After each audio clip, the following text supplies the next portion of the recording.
Welcome to the Tech Egg. Don't get scrambled. Enjoy the video.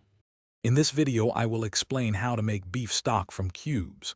First, select high-quality beef bouillon cubes or granules for a richer base. You'll typically use 1 cube for every 1 cup of water, but always check your product's specific instructions. Begin by dissolving the cubes in hot water, stirring until fully incorporated. This foundational step ensures a smooth, flavorful start to your homemade stock. To elevate your stock's flavor, consider sautéing some aromatic vegetables. Carrots, celery, and onions, often called a mirepoix, add a sweet and savory base.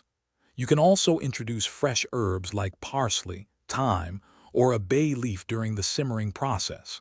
For an even deeper, more complex taste, a small amount of tomato paste or a splash of red wine can work wonders.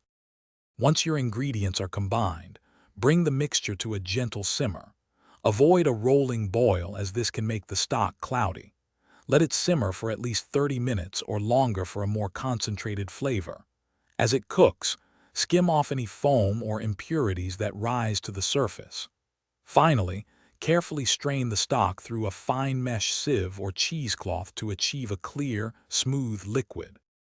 After straining, allow your beef stock to cool completely before storing. You can refrigerate it in airtight containers for up to 4 days, or freeze it for several months in smaller portions, like ice cube trays. This homemade stock is perfect for soups, sauces, gravies, or braising meats. It adds a depth of flavor that store-bought options often lack. Remember to check the description for the Kindle Paperwhite link and other great deals. Thanks for watching. Consider subscribing if I helped unscramble your problems.